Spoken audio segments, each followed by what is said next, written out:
Picture this. It's 2025, and Robert De Niro, now an 81-year-old first-time dad again after welcoming baby Gia in 2023, still opens the Tribeca Festival by night and rocks a diaper bag by day. Yet the same family that gained new life also lost it when De Niro's 19-year-old grandson Leandro died from a laced overdose, a tragedy that ripped through headlines just months earlier.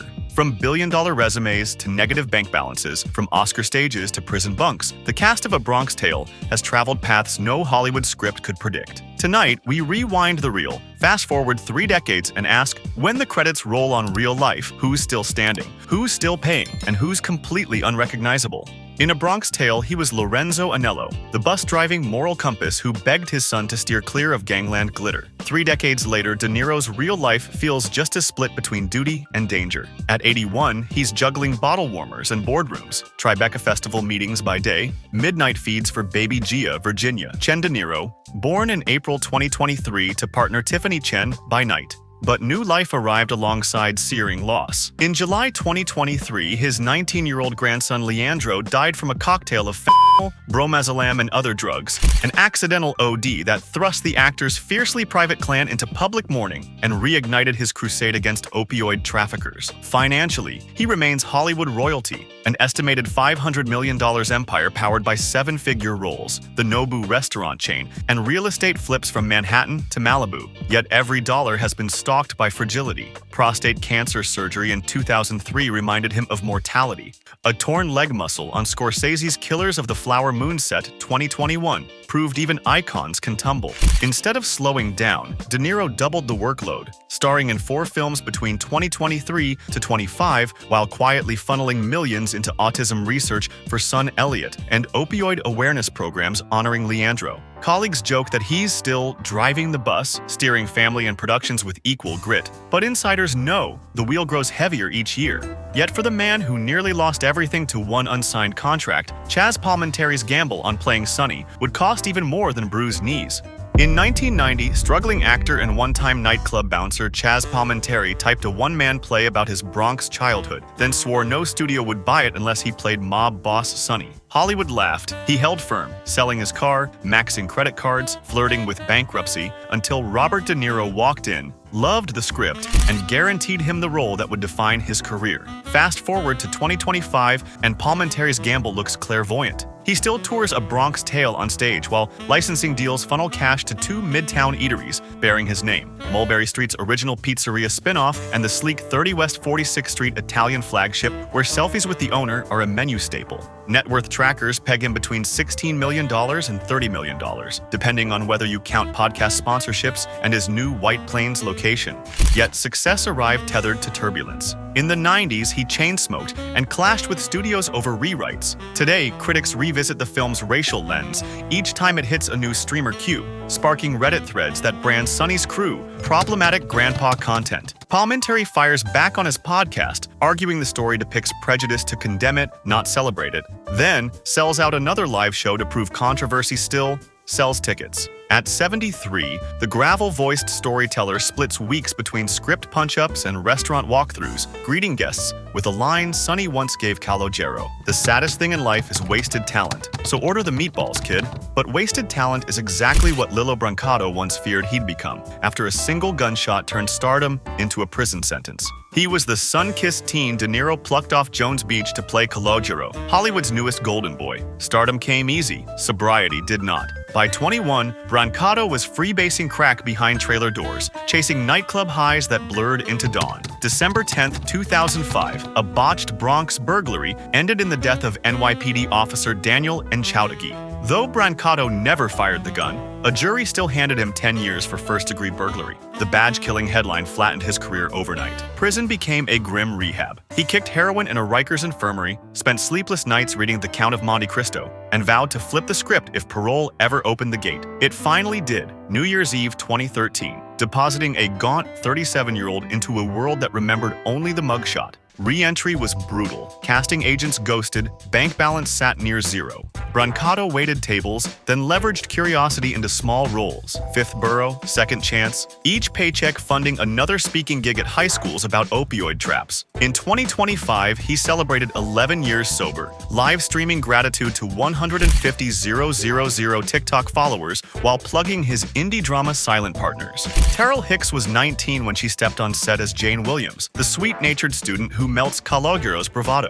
Everyone predicted a crossover queen. Motown signed her, and 1997's album This Time flirted with R&B radio. But when follow-up singles tanked, Hicks spiraled into a hush of depression, trading studio sessions for Sunday school pews. By 2005, she'd pivoted to gospel choirs, balancing part-time nursing courses with motherhood in New Jersey. Today, at 51, she live streams hymn covers from her living room piano, net worth hovering near $400,000, and calls the quieter path grace over glitter. Francis Capra, the scrappy 10-year-old who played young Calogero, took a harder swing. Post-film, he hustled auditions until Veronica Mars crowned him Weevil, cult favorite biker with a heart. A 2004 on-set knee blowout stalled momentum. So did industry bias against ethnically ambiguous faces. Capra answered by forming Takeoff Productions, funding micro-budget thrillers shot in East LA warehouses. At 42, he juggles indie producing gigs, Twitch gaming streams, and a modest $1 million bankroll. Not blockbuster money, but plenty to keep the lights on in his Riverside ranch house. Despite divergent lanes, the two share one ritual: yearly Bronx Tale reunions at Chaz Palminteri's Mulberry Street Eatery. Hicks blesses the meal. Capra cracks jokes about still being carded. They toast to the film that launched them, then exit opposite doors. She to Sunday service rehearsals, he to late-night script rewrites. Proof that one stoop can point in wildly different directions. Meanwhile, three scene stealers, Joe Pesci, Dominic Lombardozzi, and the late Nikki Blair, proved small roles can cast very long shadows. Joe Pesci clocked less than 4 minutes of screen time as mysterious Carmine,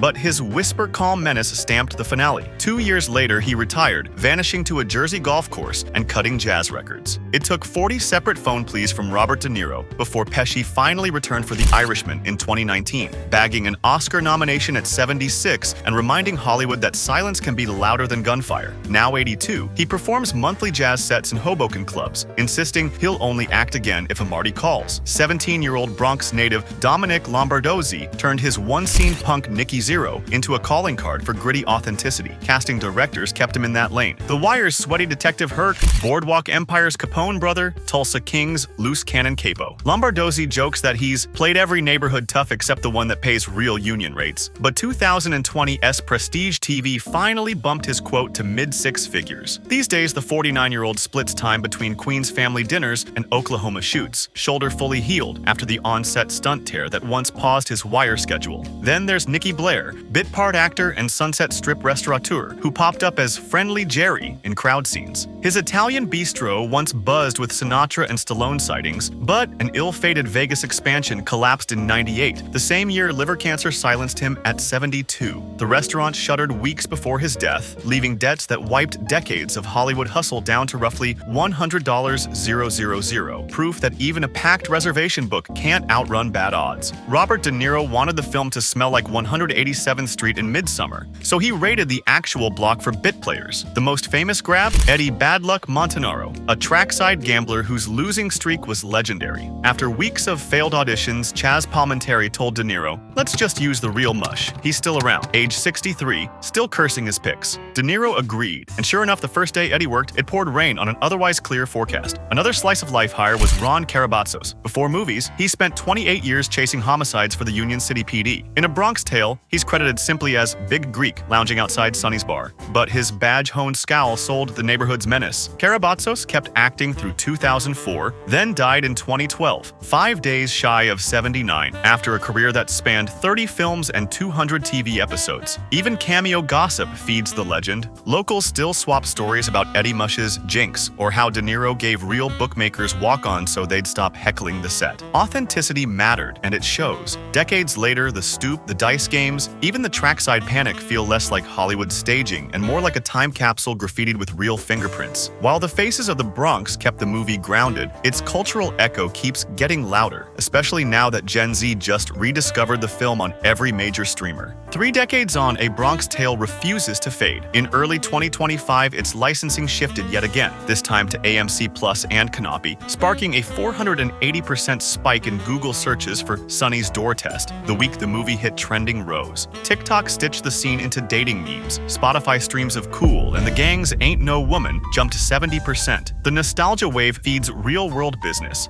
Bronx Heritage Tours now stop at the original filming stoop on East 187th, while Palminteri's Midtown restaurant sells a calogero cannoli that regularly sells out on Saturdays. In classrooms, the interracial romance subplot is dissected alongside West Side Story. Teachers credit the re-release with reviving dialogue about 1960s block-by-block segregation. The cast, too, rides the revival. Chaz live streams Quandas. Lilo Brancato uploads sobriety diaries to 150K followers, and Francis Capra's indie label just crowdfunded a Bronx Tale-inspired short. Even Joe Pesci dipped back into acting for Peacock's 2023 sitcom Bupkis after Netflix's The Irishman reminded audiences why a 4-minute cameo can still steal a film. Streaming may shuffle rights yearly, but the story's core dilemma, choose the working-class father or the flashy street legend, still punches. Every new generation spots a different villain, a different hero, and that ambiguity keeps the movie alive. Which leaves one last question. After 32 years of triumphs and tragedies, what does the cast's collective ledger really say? From De Niro's $500 million empire to Lilo Brancato's 4-figure restart, the Bronx Tale family proves a single stoop can launch wildly different destinies. Some cashed in, some cashed out, some vanished altogether, yet each life still echoes that pivotal street corner choice. Go left for fast glory, right for slow grace. So when the camera finally cuts, ask yourself, which doorway would you choose?